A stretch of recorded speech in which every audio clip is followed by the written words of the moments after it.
दोस्तों, आप सभी का स्वागत है आपके अपने YouTube channel study of agriculture में। जैसे कि हम पिछले 3 चैप्टर्स में बात कर चुके हैं, जो अपने 11th एग्रीकल्चर के तीनों parts 11th agriculture chemistry, biology और एग्रीकल्चर के बारे में। तो इसी प्रकार हम इस वीडियो में बात करने वाले हैं 12th एग्रीकल्चर केमिस्ट्री के चैप्टर्स के बारे में।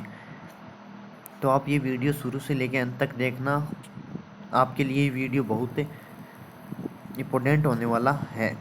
ठीक है, तो आपने जो 11th एग्रीकल्चर केमिस्ट्री है उसमें जो टोटल चैप्टर्स हैं वो हैं 14, पर मैं इस वीडियो में केवल 13 चैप्टर्स के बारे में बात करूँगा। आप बोलोगे भाई जो अपना आखिरी चैप्टर वो क्यों नहीं? भाई मैं आपको पहले बता देता हूँ, जो अपना आखिरी जो चैप्टर है ना वो है प्रयोगिकी, प्रैक्टिकल का जो चैप्टर है वो हम पढ़ेंगे दिसंबर या जनवरी में, जब आपके प्रैक्टिकल्स स्टार्ट हो जाएंगे ना तब। ठीक है, तो हम अपना जो पहला चैप्टर वो स्टार्ट करते हैं, परिचय, इंट्रोडक्शन।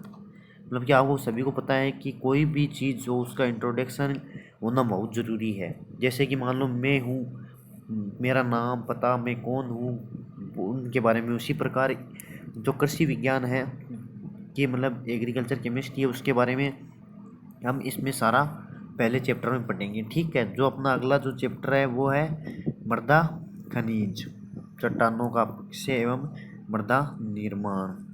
ठीक है, मृदा खनिज, मृदा क्या होती है, मृदा क्या होती है, खनिज क्या होता है, चट्टानों का अपक्षय मतलब चट्टानों के कैसे टूटता है, कैसे निर्माण होता है, उनके बारे में। मृदा निर्माण मतलब कि मृदा निर्माण क्या होता है, मृदा के निर्माण में जो समय लगता है वो कितना लगता है, मृदा का निर्माण किन किन कारकों के द्वारा होता है। इनमें 2 कारण आएंगे, प्रत्यक्ष और अप्रत्यक्ष कारण।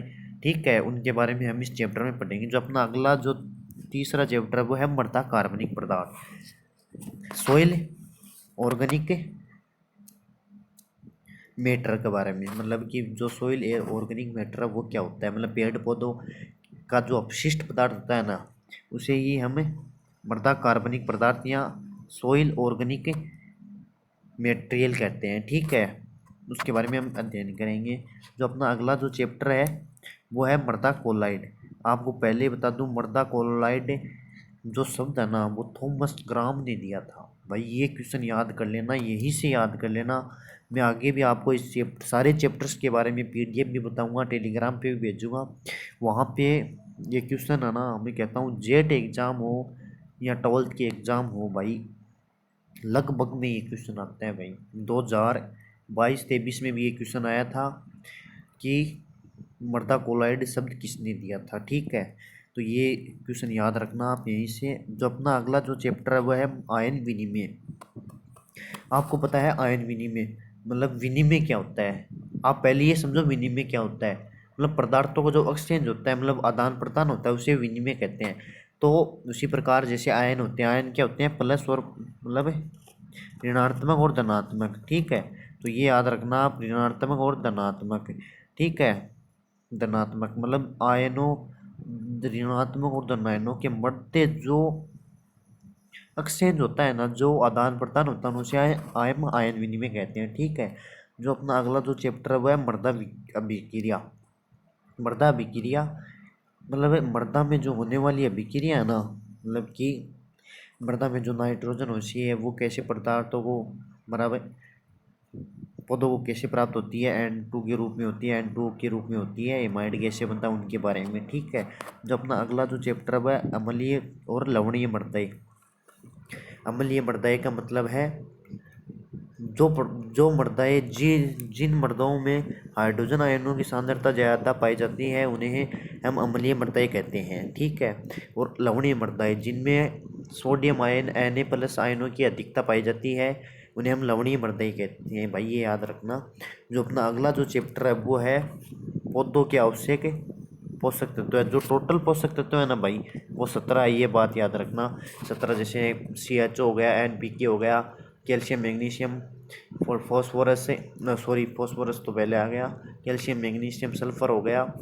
वो मतलब कि उनके क्या क्या फ़ायदे हैं, अगर कोई मतलब पोषक तत्व है वो ज़्यादा फसलों में डाल दिया गया, कम डाल दिया गया तो उसके क्या साइड इफ़ेक्ट हैं, क्या फ़ायदे हैं, उनके बारे में हम इस चैप्टर में पढ़ने वाले हैं। जो अपना अगला और 9वां जो चैप्टर है ना, वो है मृदा में उर्वरकों की प्रतिक्रिया और फसलों पर प्रभाव। मतलब जो मृदा में उर्वरक होते हैं ना, जैसे यूरिया हो गया, डीएपी हो गया, उन सभी के मतलब प्रतिक्रिया जो कैसे फसलों को प्राप्त होती हैं, फसलों पर प्रभाव। जैसे मान लो यूरिया है, यूरिया का दूसरा मतलब जो अनावश्यक पदार्थ बनता है वो एमाइड बनता है। अगर एमाइड बन गया तो उसके क्या क्या नुकसान हैं, उसमें मतलब क्या क्या फसलों को नुकसानदायक झेलना पड़ता है, उनके बारे में। ठीक है। जो अपना अगला जो चैप्टर है वो है कृषि रसायन और पर्यावरण प्रदूषण। कृषि रसायन मतलब जो कृषि के रसायन होते हैं ना, कृषि के रसायन मतलब आप सभी को पता है कि आजकल कृषि में भी रसायनों का उपयोग करने लगे। जैसे मेलाथियान हो गया, 2,4-D हो गया, और भी बहुत से हैं जैसे डाइकोट हो गया। उनके क्या क्या मतलब कृषि रसायन से जो पर्यावरण प्रदूषण होता है ना, जैसे मृदा में मिल जाने से जीवों को हानि होती है। अगर कोई तालाब में मिल गया तो वहाँ की मछलियों को नुकसान होता है। उसी के बारे में हम इस चैप्टर में अध्ययन करने वाले हैं। जो अपना अगला जो चैप्टर है वो है जैव रसायन बायोकेमिस्ट्री। मतलब कि जो अपनी बायोकेमिस्ट्री है, उसमें मतलब क्या क्या होता है, एंजाइम्स होते हैं, उनके बारे में हम इस चैप्टर में अध्ययन करने वाले हैं। जो अपना अगला जो चैप्टर है 12वां वो है जैविक खाद एवं और जैव उर्वरक। जैविक खाद का मतलब होता है जैसे केंचुई खाद हो गई, घरेलू खाद हो गई, गोबर की खाद हो गई, उन सभी के बारे में हम अध्ययन करने वाले हैं। जैव उर्वरक हो गया जैसे ट्राइकोड्रामा हो गया। ठीक है। और भी जैव उर्वरक हैं जिनके बारे में हम इस चैप्टर्स में अध्ययन करने वाले। जो अपना अगला जो चैप्टर है 13वां वो है डेयरी रसायन।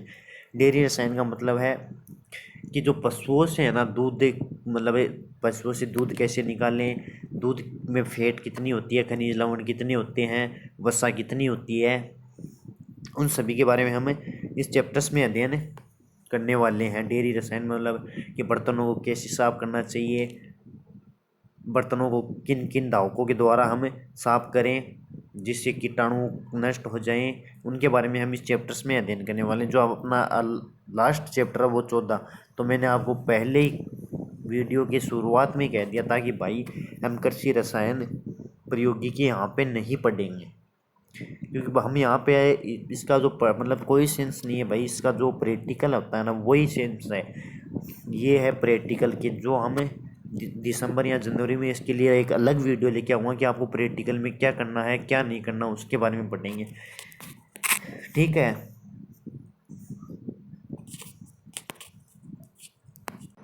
आई होप आपको ये वीडियो पूरा अच्छा लगा होगा। अगर अच्छा लगे तो लाइक करना, शेयर करना और कमेंट करना। और भाई अगर चैनल पे नए हो तो चैनल को सब्सक्राइब करना। भाई एग्रीकल्चर से जितनी भी रिलेटिव इन्फॉर्मेशन है ना वो आपको इस वीडियो पे बहुत जल्दी मिलेंगी। ठीक है। आज के लिए बस इतना ही। जय हिंद, जय भारत, जय जवान, जय किसान।